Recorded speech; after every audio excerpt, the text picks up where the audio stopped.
Bienvenue à tous, merci beaucoup d'être là ce soir. Je dis ce soir parce qu'il est quand même 17h30 passé. Vous devez être tous fatigués du salon et donc vous avez tenu jusque-là pour assister à notre atelier. Donc on en est très contents. Vous êtes nombreux, donc ça c'est chouette, merci beaucoup. Donc je me présente, je suis Anne-Cécile Denis, je suis cofondatrice d'une agence de conseil qui s'appelle Les Petites Rivières. Et je laisse Pierre se présenter. Bonjour, je suis Pierre, je travaille comme responsable RSE dans le groupe Altarea. On y reviendra dans quelques slides. Voilà, donc on va vous proposer ce soir un atelier à deux voix. On va vous présenter un petit peu ce que fait l'agence Les Petites Rivières et puis ensuite vous aurez un exemple très concret de ce que ça donne avec Pierre qui va vous raconter ce qu'on a fait ensemble, Les Petites Rivières et Altarea. Alors déjà quelques mots sur notre agence, qui nous sommes. Donc nous sommes une agence qui a pour vocation d'accélérer l'impact social dans les organisations et sur les territoires. On dit qu'on est dans le champ de l'innovation sociale, des mots un peu valises aujourd'hui, mais on va essayer de les définir. Plus concrètement, qu'est-ce qu'on fait ? On travaille auprès des acteurs de l'économie sociale et solidaire qui souhaitent renforcer leur visibilité auprès des entreprises. Donc on les accompagne dans les démarches commerciales, marketing, communication. Je reviendrai sur ce que j'appelle acteurs de l'ESS, parce que c'est peut-être pas forcément connu par tout le monde. On intervient auprès des entreprises comme Altarea, dans du conseil en stratégie RSE, sur le volet vraiment sociétal et donc sur les partenariats avec les structures de l'économie sociale et solidaire. Et puis on a aussi pour cible les collectivités locales qui jouent un fort rôle dans la promotion de l'innovation sociale et de l'économie sociale et solidaire. Nous sommes d'ailleurs nous-mêmes une structure de l'économie sociale et solidaire. Nous sommes agréés depuis peu de temps ESUS, vous avez peut-être entendu ce terme, donc qui veut dire entreprise solidaire d'utilité sociale. Et ça veut dire un certain nombre de choses, dont le fait qu'on mesure notre utilité à l'aune des connexions qu'on va créer entre entreprises et ESS. Alors, quelques exemples de missions.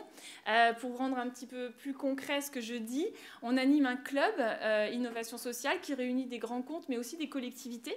C'est un club assez modeste, mais qui a quand même des belles affiches comme Schneider Electric, Group Up, La Poste, CGI, RATP. C'est un club qui a vocation vraiment à réunir des membres d'organisations de tout métier, car on considère que l'innovation sociale est très transverse. Donc, il se trouve qu'il y a pas mal de directions achats, parce que c'est souvent par les achats responsables qu'on va traiter du partenariat avec l'ESS, mais on a aussi des responsables RSE, et le club est tout à fait ouvert, par exemple, à des directeurs ou directrices RH qui pourraient être intéressés par ces questions. On organise aussi sur les territoires ce qu'on appelle des meet-up ou conventions d'affaires.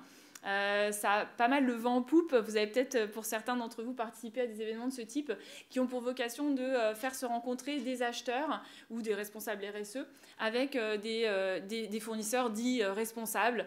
Donc ça va être par exemple des structures de l'insertion, des structures du handicap qui ont une prestation de service tournée vers les entreprises et qui en plus mènent une mission sociale. L'objectif toujours, comme vous comprenez, c'est de créer des connexions, de créer de l'impact sur les territoires et de favoriser des coopérations utiles. On travaille aussi sur des projets immobiliers, mais ça, je laisserai, le témoignage Altarea sera plus probant, donc je ne vais pas trop développer ça tout de suite. Et puis, pour ceux que ça intéresse aussi, peut-être plus s'il y a des acteurs publics dans la salle, on a un partenariat de longue date avec l'Agence nationale de la rénovation urbaine, qui fait qu'on intervient dans les quartiers prioritaires de la ville, pour favoriser en fait l'innovation sociale dans les quartiers. Ça prend la forme en fait d'un sourcing de structures innovantes socialement, donc associations, start-up sociales, tous ces acteurs qui vont chercher à résoudre des problématiques sociales de façon innovante et qu'on essaye de mettre en relation avec les porteurs de projets de renouvellement urbain. On aura un temps de questions à la fin. D'ailleurs, Marie-Amélie, je veux bien que tu me dises quand il faut que je m'arrête pour que vous puissiez aussi poser toutes vos questions, parce que je sais que je peux parler un peu vite et puis ça peut susciter des questions. Quelques exemples de clients avec lesquels on travaille. Donc c'est très varié, pardon pour la taille des logos, mais ça va de la grande entreprise jusqu'à la collectivité locale, tout type d'échelons d'ailleurs de collectivités locales. Et on est évidemment très proche des grands réseaux de l'économie sociale et solidaire avec lesquels on travaille pour faire des accompagnements individuels ou collectifs de structures.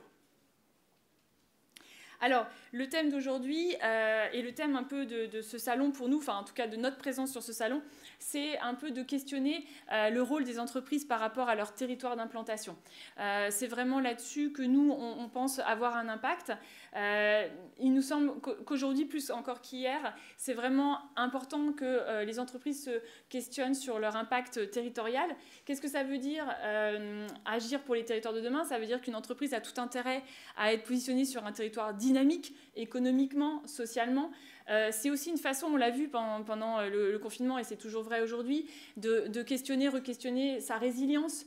Si j'ai des partenaires locaux, si j'ai des partenaires de proximité, si je favorise les circuits courts, je vais a priori plus facilement développer ma résilience.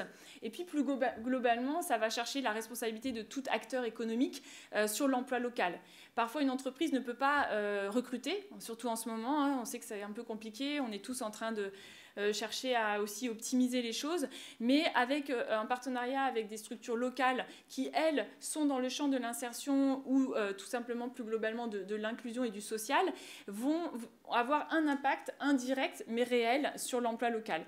Donc c'est tout ça, agir pour les territoires de demain, pour nous. C'est aussi l'objectif de développement durable, si on reprend les ODD, le 11, hein, finalement, c'est créer des villes et des communautés durables.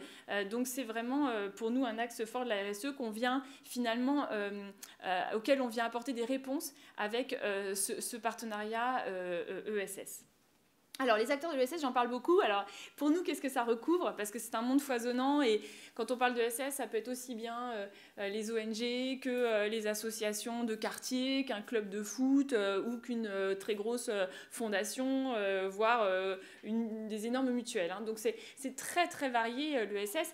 Alors, nous, quand on parle de l'ESS, en fait, on parle plus de structures très locales, qui allient mission économique et mission sociale. Donc, ils sont vraiment sur ces deux pieds, qui se sont créés en réponse à des besoins sociaux. C'est ça hein, qui définit vraiment l'économie sociale et solidaire. Donc, ça peut être des besoins très variés. C'est aussi bien les exclusions, la lutte contre le chômage, la santé, la fracture numérique, l'intergénérationnel, l'habitat. Enfin, je dirais qu'il y a autant de structures que de besoins sociaux. Et évidemment, ces besoins sociaux sont malheureusement, j'ai envie de dire, perpétuellement renouvelés et nombreux. Donc ça, c'est ce que fait l'ESS. C'est intéressant aussi parce que c'est un tissu qui est à la fois très local, mais très foisonnant, je l'ai dit, et qui va se situer sur des activités de première nécessité. Un exemple très concret, vous avez vu toute la mobilisation sans doute des TPE, PME, du textile pendant le confinement pour créer très rapidement des masques, des blouses, des visières, etc. L'ESS à ce moment-là a joué un très fort rôle parce que ce sont des structures qui sont par essence sur des activités de première nécessité et qui sont capables de très vite repositionner leur outil de production pour des choses en fonction de, je dirais, des besoins. Donc en gros, ce qu'il faut retenir, c'est que ce sont des partenaires utiles pour de la proximité, pour des circuits courts. Et puis, un point que j'aime bien rappeler, c'est qu'elles ont souvent été pionnières sur des activités notamment environnementales. Aujourd'hui, on parle beaucoup d'économie circulaire, c'est complètement rentré dans la norme, mais les premières structures qui sont allées faire de la collecte de déchets, du recyclage, de la revalorisation, c'était des structures de l'économie sociale et solidaire. C'était bien avant, je dirais, que ça devienne des activités plus lucratives. C'est vraiment sur ces champs-là que sont intervenues les structures. Quelques exemples concrets, parce que en fait, vous connaissez tous des acteurs de l'économie sociale et solidaire avec qui nous, les Petites Rivières, on peut être amenés à travailler. Donc, par exemple, le relais, vous ne le savez peut-être pas, mais derrière les bornes dans lesquelles vous mettez vos vêtements, il y a des personnes en insertion qui les trient, pour certains, les remettre dans un circuit de vente ou de recyclage. Biocop, alors c'est un projet un peu différent, on est sur de la coopérative, mais c'est aussi de l'ESS hein, et c'est un projet d'alimentation durable. Les ressourceries, là aussi, je pense que vous en croisez de plus en plus dans vos lieux d'habitation. Derrière, c'est souvent des personnes aussi en insertion. Donc, tous ces acteurs assez méconnus, nous, les Petites Rivières, on se donne pour mission de les faire connaître, de les faire grandir et de les mettre en relation avec des entreprises. Ça, c'est quelques chiffres qui peuvent plus vous donner un peu le poids économique, parce que parfois on voit ESS bénévolat, ESS associatif. Alors il faut savoir qu'il y a beaucoup d'entreprises qui sont en SAS, SARL, et ce sont vous voyez 220 000 d'entre elles des structures employeuses, donc avec un vrai apport économique, et on a coutume de dire que c'est grosso modo 10% de l'emploi salarié en France. Donc alors, en revanche, quand je dis 10%, attention, ça inclut les grands que je disais tout à l'heure, les mutuelles, les fondations, donc ce chiffre est quand même à prendre avec précaution. Nous, évidemment, comme je vous disais, on ne va pas travailler avec ces acteurs-là, on va plutôt travailler avec ceux qui sont vraiment sur des questions d'ancrage local et de besoins sociaux. Alors, avant de passer la parole à Pierre qui va illustrer tout ça beaucoup plus concrètement, ce que je voulais rappeler ce soir, c'est que pourquoi c'est un sujet important, les coopérations entreprises et ESS, c'est que aujourd'hui l'entreprise se positionne de plus en plus sur l'innovation sociale, et tant mieux. Après, ce n'est pas forcément l'expertise de l'entreprise d'aller traiter ces questions. Donc l'idée, c'est que finalement, en s'associant avec des experts du social, les entreprises ont tout à y gagner. Et de leur côté, les structures de l'ESS, on pourrait faire des conférences entières là-dessus, mais ont des véritables problématiques de modèle économique. Comme vous pouvez imaginer, il s'agit de financer cette mission sociale. Alors on sait que les pouvoirs publics jouent beaucoup leur rôle sur ces questions, mais on sait aussi que les subventions sont quand même parfois et souvent en baisse. Et du coup, aller chercher aussi du revenu, du chiffre d'affaires auprès des entreprises, c'est une façon pour elles d'équilibrer leur modèle et de pouvoir mener leur mission sociale dans les meilleures conditions.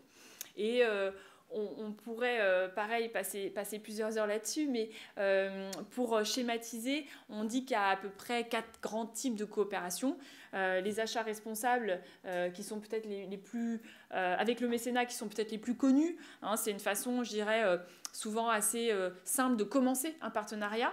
Et puis, un peu moins connu, le fait d'aller regarder ces structures comme des potentiels pourvoyeurs de talents, donc dans une stratégie de ressources humaines plus inclusive, de plus de diversité, ça peut être aussi des partenaires intéressants.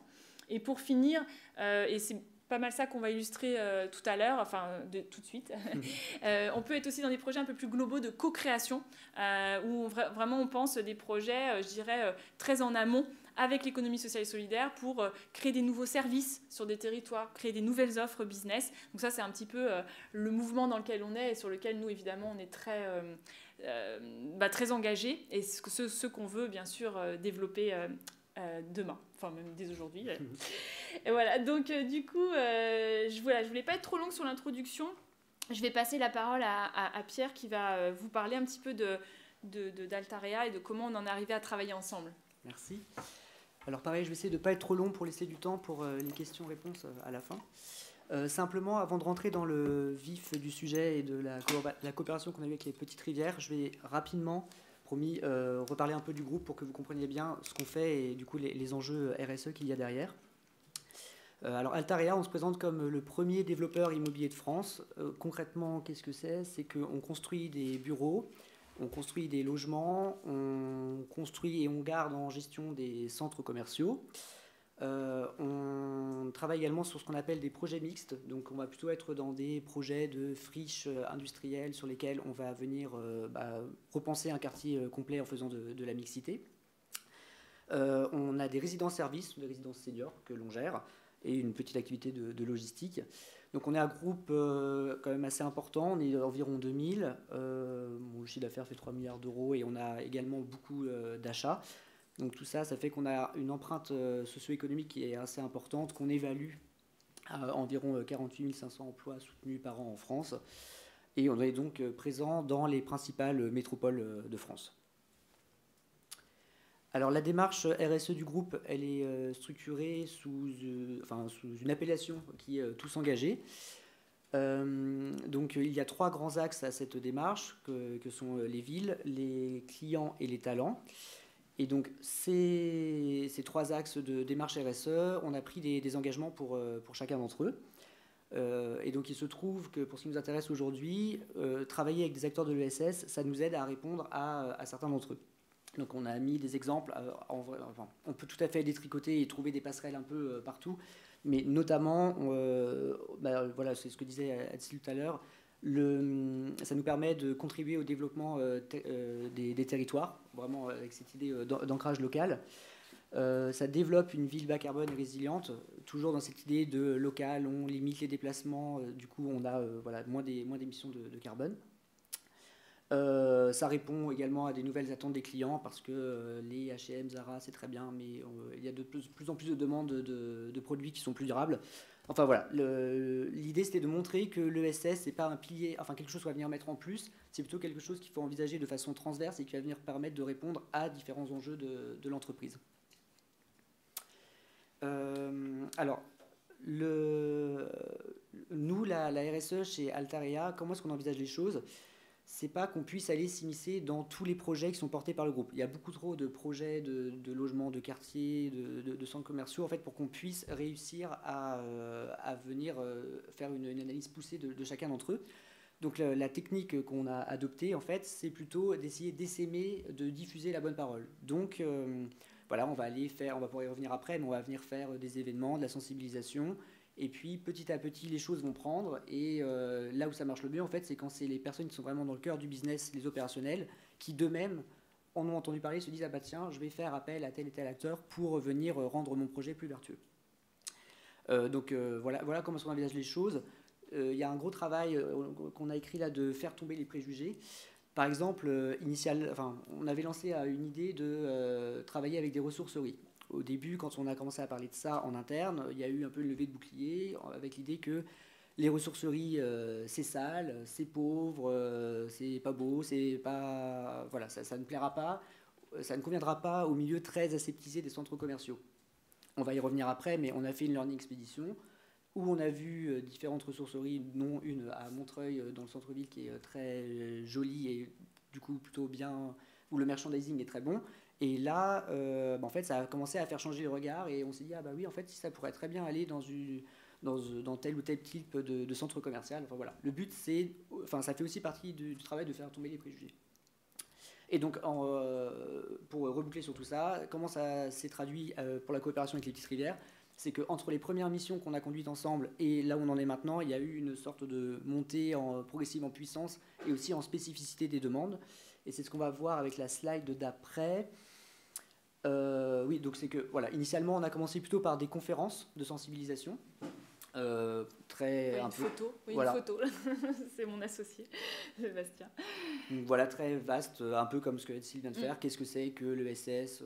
Comment est-ce qu'on peut travailler avec eux? Qu'est-ce que ça veut dire? Voilà. À l'occasion de la semaine du développement durable, d'ailleurs. Voilà. C'est important de le rappeler parce qu'elle arrive bientôt et c'est des choses qui peuvent être intéressantes à faire à la semaine du développement durable. Là, pour le coup, on était très large. C'est vraiment de la masse, vient qui veut et on voit qui ça peut intéresser et où est-ce que ça prend. De là, il y a eu un certain intérêt de certains collaborateurs. Du coup, on a eu besoin de sourcer des structures pour répondre à des projets. On y reviendra après.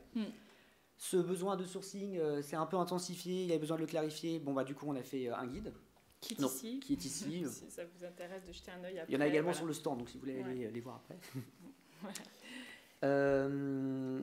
On a eu cette thématique de l'économie circulaire qui est arrivée. Une des réponses, ça pouvait être les ressourceries. Voilà, on en parlait à l'instant, mais besoin de lever un peu les préjugés, etc. On va organiser une learning expédition. En parallèle, à force de sensibilisation, les personnes qui s'occupent de la gestion des centres commerciaux ont commencé à avoir un intérêt aussi pour trouver de nouvelles enseignes. Donc là, il a fallu faire une nouvelle mission encore plus pointue de cibler les acteurs qui pourraient aller dans un centre commercial. Donc voilà comment est-ce que la coopération avec les petites rivières a évolué au fil du temps. Peut-être si je peux rajouter un micro-mot de notre point de vue. C'est vrai que ce qui était très intéressant, effectivement, c'est de rentrer dans un très grand groupe. Et effectivement, du coup, nous, on a aussi découvert les métiers d'Altarea, c'est-à-dire effectivement entre répondre à des gros appels d'offres pour construire un quartier et gérer un centre commercial. Par exemple, c'est pas du tout les mêmes besoins, donc c'est pas forcément les mêmes structures qu'on va mobiliser. Donc nous aussi, au fil de ce temps, on n'a pas dit, mais la temporalité, je dirais que c'est sur 1 an et demi, tout ça, à peu près. Je pense. Et donc, au fil du temps, nous aussi, on a appris. Et c'est vrai qu'on a fait intervenir des structures auprès d'Altarea. Peut-être qu'au début, on n'a pas forcément toujours très bien ciblé. Puis au fur et à mesure qu'on se connaissait mieux, on a aussi mieux compris qu'est-ce qui pouvait être en adéquation avec l'ADN du groupe, ses valeurs, et jusqu'où il était prêt à aller aussi, parce que ça veut dire, on va parler dans les facteurs de clés de succès, mais jusqu'où il est prêt à s'adapter à des acteurs qui fonctionnent de manière très différente. Donc ça, nous on a beaucoup appris dans cette collaboration. Alors, on a une petite vidéo, mais comme vous avez vu, on n'est pas ultra à l'aise sur la technique, mais ce serait bien qu'on arrive à la diffuser. Elle n'est pas longue, je vous rassure, elle dure 2 minutes, mais ça vous permettrait de voir... Bon, ça va, on est bien dans le timing. Ça vous permettrait de voir justement cette learning expédition. Concrètement, qu'est-ce que c'était d'embarquer toute une équipe. Alors, il y avait quand même des profils très différents dans cette équipe. Des développeurs immobiliers, des promoteurs, c'était responsables de programme, c'est pas tout à fait les mêmes métiers. On avait des gens qui travaillent plutôt dans les centres commerciaux. Voilà, on a vraiment un peu lancé une bouteille à la mer, détecté aussi les personnes qui pouvaient être sensibles et qui pouvaient être un peu ambassadeurs. Et puis on y reviendra aussi, c'est un autre facteur clé de succès, mais l'idée on essaye, on part par petites touches et après éventuellement on diffuse. C'est quelque chose qui est vraiment à retenir. Voilà, je laisse la vidéo et puis après je vous dirai, nous, de notre côté, comment on a mobilisé ces acteurs-là. Je ne sais pas s'il y a du son. Suspense. Il n'y en a pas. Ah si. Il y a un petit décalage. Ah oui. Au programme de cette première Learning Expédition qu'on a testé avec l'équipe RSE d'Alter Ecogedim, on a été visiter une boutique de la collecterie qui est installée à Montreuil et qui est un petit espace, mais qui représente quand même 50% du chiffre d'affaires de la vente de la collecterie. Ensuite, on a fait un petit tour dans la ville pour monter jusqu'au mur à pêche et visiter ce lieu où on est présent là aujourd'hui, qui est le lieu aussi où il y a toute la production, il y a les ateliers de menuiserie, il y a les ateliers de tri. Donc on a voulu aller voir ce lieu pour vraiment comprendre comment se structurait l'activité d'une ressourcerie, du tri jusqu'à la vente.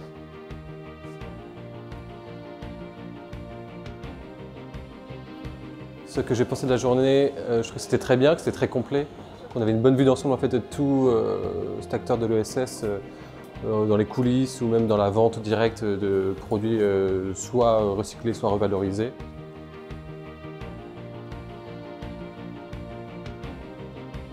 C'est très inspirant. Ça fait du bien de sortir un peu de nos locaux, d'aller voir ce que font les acteurs voilà, dans les lieux qu'ils créent, comment ils aménagent l'espace, comment ils arrivent à maximiser son usage. Là, c'est un cas très concret. En plus, c'était mutualisé avec d'autres acteurs, dont certains où il y a des synergies directes sur des projets sur lesquels on travaille en ce moment. J'ai plein d'idées parce que nous on a des bâtiments qui sont en attente, et donc il y a sans doute des possibilités pour proposer des structures ou des lieux d'accueil pour toutes ces associations. Et le tout chez nous, c'est d'y réfléchir pour que ça s'insère dans un projet global.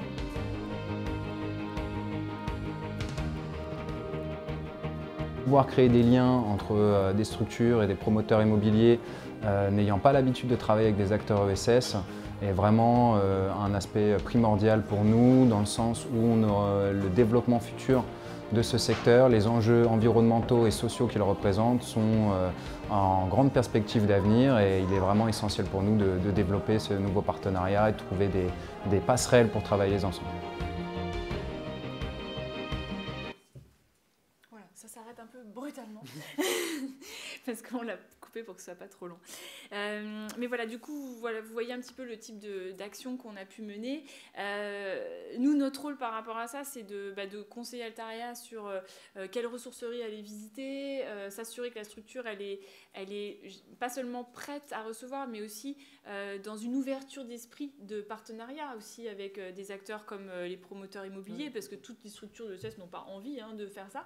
Donc nous, notre travail, ça va être aussi de faire ce rapprochement des mondes et d'expliquer la démarche et de dire voilà. Et puis on avait fait pitcher aussi d'autres acteurs de l'économie circulaire pour que voilà, cette visite, ce ne soit pas une simple visite, ce soit aussi un moment d'apprentissage. Enfin, vous le voyez un peu quand les personnes sont autour de la table, mais aussi faire à cette occasion pitcher d'autres acteurs pour toujours dans cette optique de donner plus de visibilité pour un maximum d'acteurs ESS et puis maximum d'inspiration pour les équipes. Donc voilà, ça c'était pour vous faire un petit zoom sur un format. Ce qu'on ne vous a pas dit, ouais, c'est quand on a fait le sourcing pour Altaria, ça peut aussi vous donner des exemples concrets. On avait plusieurs thématiques, je pense que c'est intéressant de les dire parce que ça vous montre aussi le type d'acteurs qu'on peut nous facilement mobiliser. Donc il y avait toute la thématique agriculture urbaine, nature en ville qui prend beaucoup d'importance et sur laquelle l'ESS est très bien positionné. On a sourcé des acteurs évidemment sur tout ce qui est services aux habitants parce que ça c'est un peu inhérent à la force de l'ESS. Tout ce qui est urbanisme transitoire, mobilité douce, économie circulaire, gestion des déchets. Voilà. Donc c'est aussi pour vous dire la diversité de besoins sur lesquels on peut, l'ESS est présente et sur lesquels on peut imaginer des choses concrètes. Oui, et du coup, pour reboucler, tout à l'heure Pierre disait on sème des graines et puis à un moment donné on espère que le business va s'en emparer et du coup ça va vraiment rentrer quelque part dans les métiers, dans l'opérationnel. Et ben, c'est ce qui s'est passé. C'est pour ça que l'exemple d'Altaria pour nous est un peu un exemple parfait.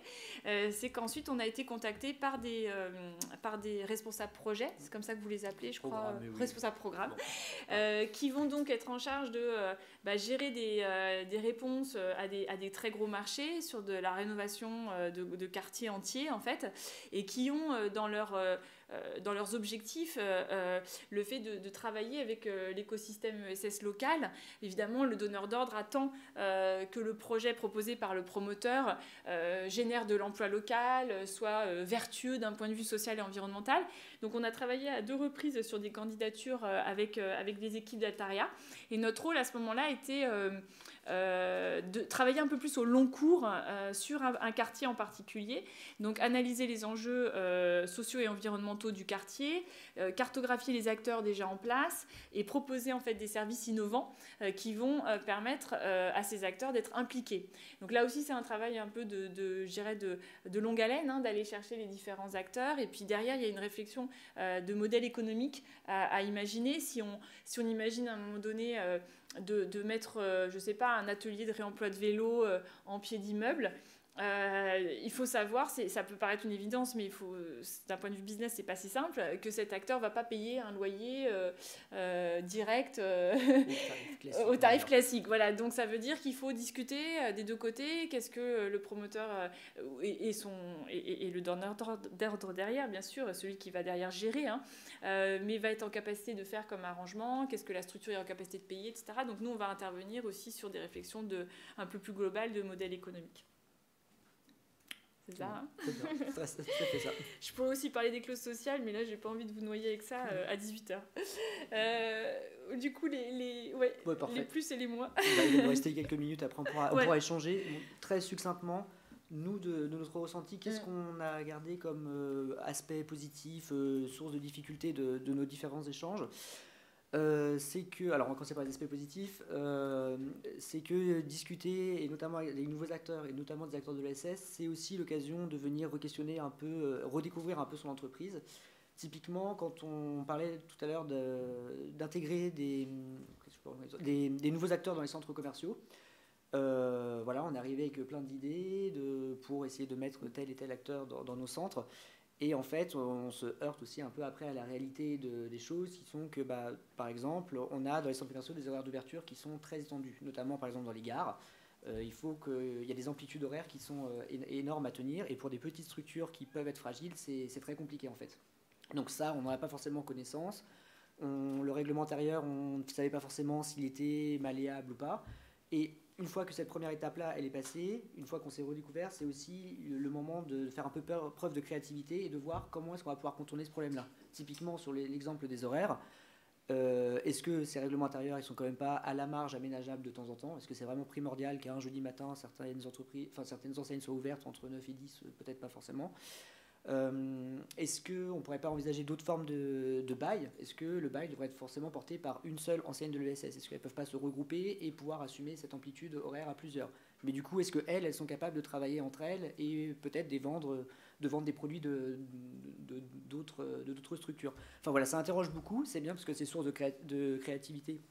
Et du coup, c'est mon dernier point. Après, on peut se différencier dessus et communiquer dessus. Mais voilà, ça nous sort de nos schémas classiques. Quand on travaille, je reprends l'exemple, mais avec des H&M et des Zara, tout ça, c'est très rodé, c'est très facile, et les conventions, elles sont prêtes. Enfin, c'est beaucoup plus simple. Les moins, Anne-Cécile le soulignait, alors bien qu'il y ait des gros acteurs de l'économie sociale et solidaire, ceux notamment qu'on essaie de toucher, c'est peut-être les acteurs qui sont plus petits. Et donc, voilà, on n'a pas les mêmes moyens humains, pas les mêmes moyens financiers.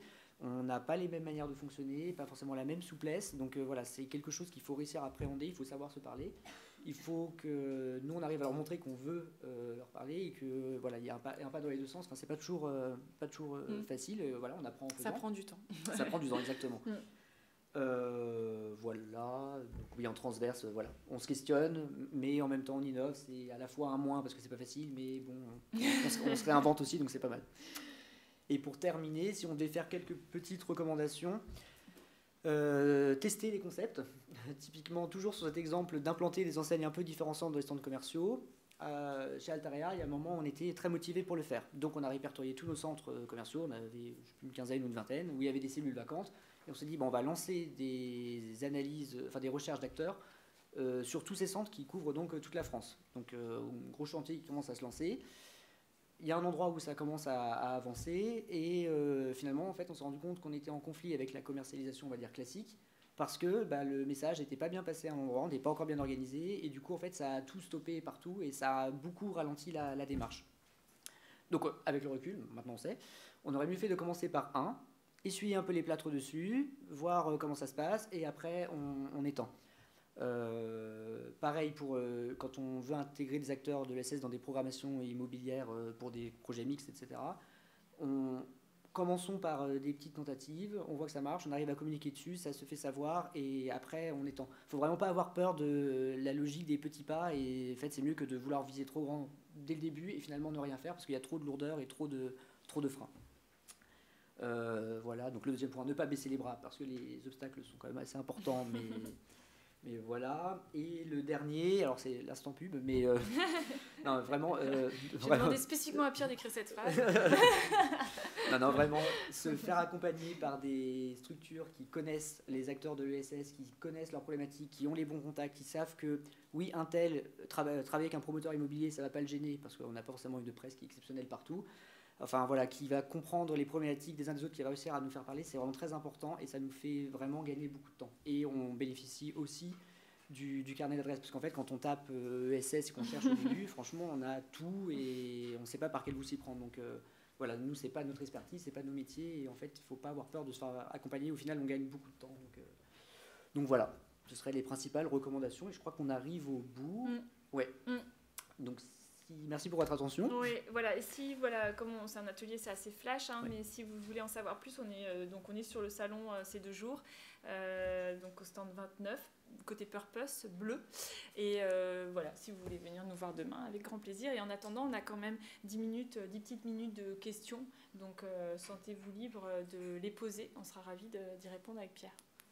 Et merci pour votre attention. Merci. Oui. Quelles sont les perspectives concrètement là? Est-ce que vous allez continuer d'essayer d'expérimenter quelque chose autour d'un centre commercial? Alors oui. Donc typiquement, alors ce qu'on a fait dans des programmations immobilières, dans des projets mixtes, pardon. Ah pardon, alors oui. Où est-ce qu'on en est et quelles suites vont être données et voilà à tous ces projets, à toutes ces initiatives qu'on a lancées. Alors c'est aussi tout le revers de la médaille d'SME, c'est qu'on n'a pas forcément après la remontée de ce qui se passe, mais à ma connaissance. Il y a quelques projets de quartier où on va avoir en pied d'immeuble des commerces plus durables avec de l'alimentation au circuit court, si possible dans des restaurants, on va faire travailler du personnel en réinsertion, etc. Donc des exemples. Dans les centres commerciaux, bon alors avec le Covid, il y a eu beaucoup de choses qui ont été mises entre parenthèses et il y a beaucoup de problématiques en ce moment, mais c'est en train de revenir et j'ai bon espoir qu'en 2021, début 2021, ouais, on arrive à commencer à installer des premières enseignes. Voilà, on en est là, pas mal. Peut-être parler un tout petit mot de ce guide, Pierre, parce que bon, là, vous pourrez le regarder si vous voulez, mais il se voulait quand même assez pratique. Et donc, c'est vrai que l'idée, c'est qu'après, les équipes, elles s'en emparent et puis elles fassent un petit peu aussi leur propre cheminement et qu'elles arrivent elles-mêmes après. Enfin, l'objectif, c'est qu'elles soient autonomes. Donc, c'est vrai qu'il y a des choses qui se passent aussi en local, en région, sur lesquelles on n'a pas forcément la visibilité, mais qui sont en fait des personnes qui s'emparent de ces outils-là. Après, cela dit, tant mieux. Hein. Ça veut dire que les gens s'en sont emparés. Après, c'est plus gênant pour le valoriser, le reporting, etc. Mais bon, au moins, les choses avancent. Pardon. Oui. Oui, merci pour votre présentation. J'ai une question sur le modèle économique, si on prend l'exemple de la galerie commerciale. Oui. Je trouvais intéressant l'idée d'intégrer dans des espaces vacants une structure de l'ESS, oui. Type recyclerie. Comment vous avez imaginé un modèle économique qui permette de justifier en fait cette baisse en fait de loyer, de la réduction du bail en fait vis-à-vis du donneur d'ordre ou du promoteur et vis-à-vis aussi du voisin qui peut-être va lui aligner pour son magasin de luxe, son épicerie fine, une somme conséquente. Voilà, Alors, c'est une vraie réflexion, c'est beaucoup de tâtonnements, d'échanges entre les acteurs de l'ESS et nous, c'est beaucoup de politique en interne aussi pour faire passer les choses. Grosso modo, alors non, si quand même avant, il y a cette idée que le local, on va le louer moins cher, mais en fait, pas forcément tant. Parce que avec certaines enseignes, on peut signer des contrats avec des loyers qui sont très importants. Et en fait, vous n'êtes pas sans savoir qu'il y a certaines enseignes de magasins qui vont pas très très bien, notamment l'habillement. Et c'est bien beau d'avoir sur des contrats des très beaux niveaux de loyer, mais dans la pratique, parfois, ils ne sont pas honorés. Donc c'est rare, mais ça peut arriver. C'est parfois dur de récupérer. Donc, il faut un peu mitiger cet aspect-là. Et c'est pas parce qu'on travaille qu'on travaille avec un acteur de l'ESS qu'en fait, systématiquement, le loyer va être plus bas. Ça va peut-être être un peu plus bas, mais ça ne va pas non plus être catastrophique. Néanmoins, on va peut-être avoir donc des niveaux inférieurs. Tant pis, on va se rattraper sur autre chose. Nous, la manière dont on l'a vendu en interne, c'est on limite un peu le risque. Donc, on explique qu'on va faire des baux dérogatoires avec des durées plus courtes. Ça protège la structure de l'ESS qui ne se retrouve pas coincée dans un bail de 9 ans ou 7 ans pour les gares, enfin, dans laquelle, si ça ne va pas, elle risque d'être liquidée. Ça nous sécurise, nous aussi, parce que la contrepartie, c'est que voilà, si vraiment ça ne va pas, on arrête. Mais le but et la façon dont on fait, c'est franchement, on co-construit, quoi. On travaille avec l'acteur, on part de son compte de résultat et on voit qu'est-ce qui est raisonnable d'être dégagé comme loyer. On va réfléchir à des possibilités de loyer variable, de palier, pour faire quelque chose qui soit soutenable, qu'on peut aller présenter devant les asset managers, en fait, mais qui soit vivable. Et le dernier point qu'on met aussi beaucoup en avant en interne, c'est que, alors oui, il y a le loyer qui rentre, mais peut-être que la clientèle qui va venir pour cette enseigne, elle va venir faire autre chose. Peut-être que l'acteur en question, il va pouvoir animer des ateliers ou des choses de sensibilisation qui vont drainer du flux, parce que nous aussi, il y a beaucoup cette question-là, en fait, c'est bien de faire rentrer de l'argent, mais c'est bien de faire rentrer du monde aussi. Donc, ce sont des arguments qui nous aident à pousser pour avoir parfois des efforts à accorder sur les loyers. Oui. Vous avez parlé du fait que l'ESS avait vocation, avait du sens, de passer sur des projets de première nécessité. J'ai une question qui est peut-être complètement folle. Quel sens, est-ce que l'ESS est présente? Quel sens ça pourrait bien avoir qu'elle soit présente et qu'il y ait le même genre de coopération du coup avec l'entreprise sur des projets pas de première nécessité, c'est de seconde nécessité où on serait, je ne sais pas comment dire, mais dans quelque chose d'un peu plus de bien-être, par exemple, vous disiez faire des notions de culture, de théâtre. Je pousse un peu, vous voyez ce que je veux dire? Est-ce qu'on est dans l'ESS forcément que sur la première nécessité? Non, je pense Dans mon pas. sens non Oui. plus. mais- Oui, non, je pense pas. Effectivement, j'ai peut-être survendu cet aspect-là aussi, peut-être un peu pour mettre les choses un peu en opposition, de manière peut-être un peu manichéenne, mais en disant, voilà, on sait qu'on va être sur des choses, entre guillemets, non délocalisables, enfin, vous voyez, des choses dont on aura toujours besoin, c'est ça que je voulais dire. Mais il y a quand même beaucoup de structures ESS aujourd'hui qui vont être sur des champs tout à fait concurrentiels, c'est juste qu'ils vont le faire différemment. Pour vous prendre un exemple très concret, vous avez peut-être vu d'ailleurs, il y a des acteurs sur le salon qui sont des conciergeries solidaires. Donc la conciergerie d'entreprise, c'est quelque chose qui n'est pas de première nécessité, on va dire. On est déjà dans le confort. Vous voyez pas? Non? Pardon. Donc une conciergerie, ça va être par exemple, j'externalise un certain nombre de services pour mes employés. Par exemple, il y a un numéro unique et puis j'ai un truc de pressing, un truc de cordonnier. Voilà. Et ça, il y a de plus en plus de conciergeries qui proposent un modèle très intéressant avec, par exemple, le ou la concierge va être une personne en insertion, une personne en situation de handicap, par exemple, l'un ou l'autre, ça peut être d'ailleurs double problématique. Il peut y avoir aussi un choix dans la conciergerie de faire appel qu'à des commerces ESS, donc ça veut dire en très grande proximité, qui vont eux-mêmes être, par exemple, dans des circuits courts, commerce équitable, etc. Donc, vous voyez, en fait, c'est une façon d'avoir du service qui est plutôt confort, mais de le faire, en fait, là, on va être plus sur l'approche. En fait, c'est l'approche qui est sociale et solidaire. C'est pas forcément que le sujet. Et éventuellement, ceux-là, ils sont éligibles à des financements ESUS quand même s'ils sont Alors, le modèle économique de tout ça, ça va dépendre de plein de choses. C'est-à-dire que l'ESS, c'est comme j'ai dit rapidement, c'est beaucoup de statuts différents. Si vous êtes... alors, il faudrait rentrer dans le détail, mais en gros, si vous avez un conventionnement insertion ou handicap, vous avez droit à des subventions. Si vous faites le choix d'être une structure, par exemple nous, on est une SAS ESUS, comme j'ai dit, on n'a pas du tout de subventions. On appartient, si vous voulez, au grand monde de l'ESS, mais le ESUS ne donne pas droit à des subventions, par exemple. C'est juste un agrément, jolie étiquette, qui apporte beaucoup de choses en termes de visibilité, mais qui n'est pas lié à des subventions. Donc...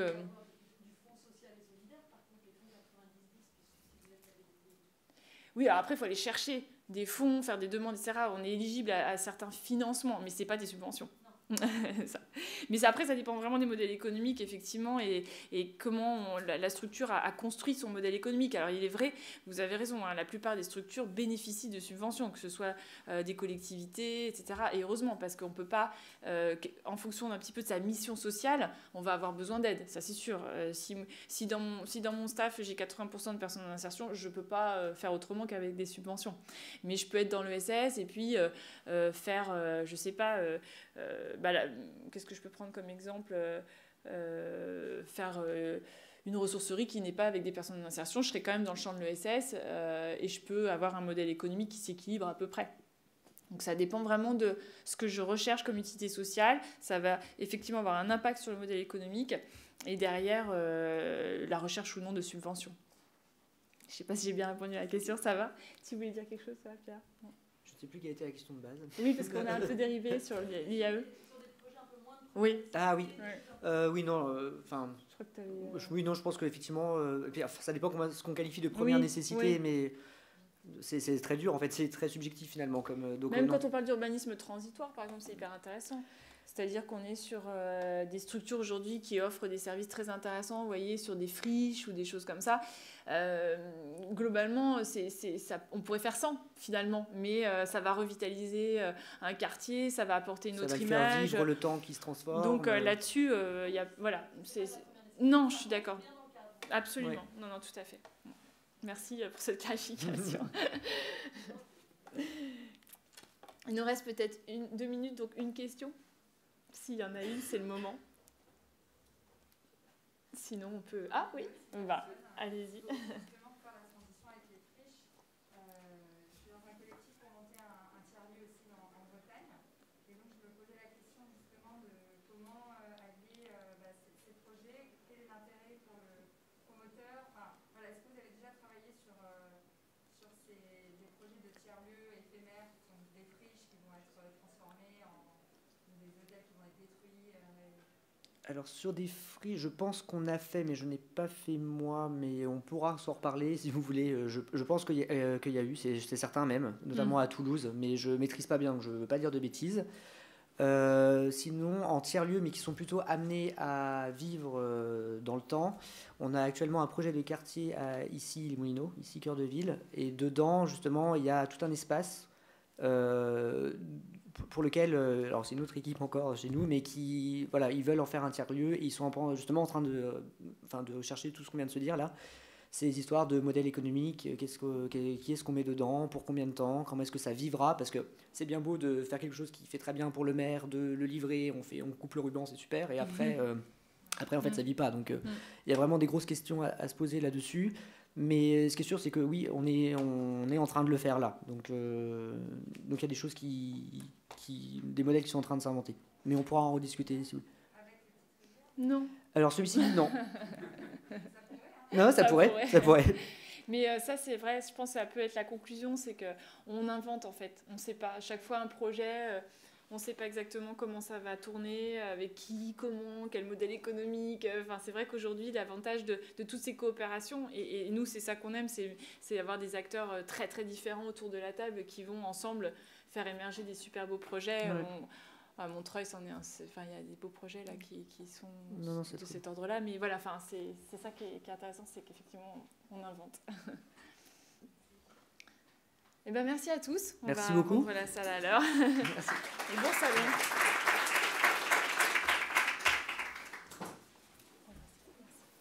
Ouais, Dans le temps. impeccable sur le temps.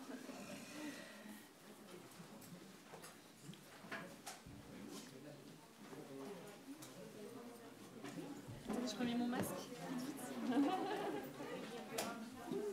Pardon ? Oui, absolument. Attendez, on va s'organiser la lumière. Bonjour. On va remettre le masque.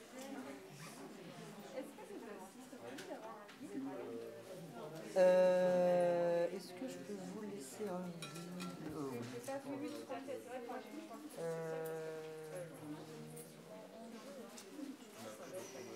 Est-ce que je pourrais, parce que là, c'est ceux des petites rivières, est-ce que je peux prendre votre adresse mail et je pense que vous en avez peut-être plutôt un numérique. Mais vous avez une carte ou un bout de papier sur lequel, alors, évidemment je suis arrivé sans rien. Et je verrai si on peut vous communiquer ou... Ouais, bah voilà, je vais prendre la photo puis je vois...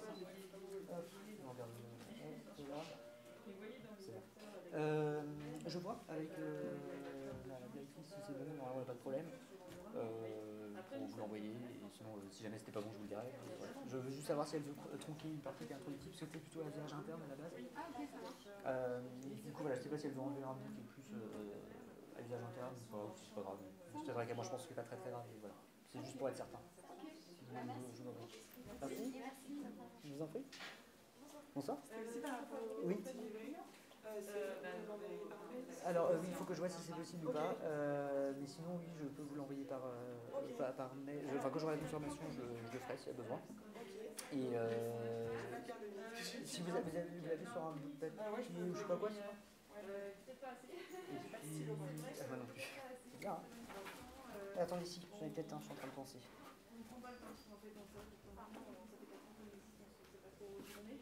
C'est pas très Covid compatible, mais un peu là. Nous, on favorise les relations, mais des fois, ça se passe 2 ans après qu'on soit passé. Donc, c'est très difficile de garder trace. Ce serait intéressant de passer le travail, d'aller chercher un peu ce qui s'est passé après notre passage. Donc, je dirais non seulement je suis pas, mais aussi je suis passé. C'est pas si je peux vous parler de plus. Bon, je regarde si c'est possible. Et si c'est bon, de toute façon, moi je vous dirai, pour dire si c'est pas bon, si jamais ça sera plus correct quand même. Merci beaucoup. Je vous en prie. Bon salon, enfin bonne fin de salon plutôt. Au revoir. Bonjour. Super, ça va bien.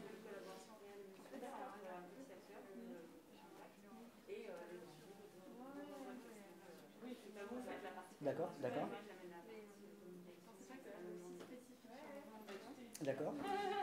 Tout est utile. Oui, on fait comme ça, ok. À demain. D'accord. Oui, il n'y a pas de souci. On est un peu dans la Ah oui, d'accord, ok. Ça peut se mettre en plus d'immeubles.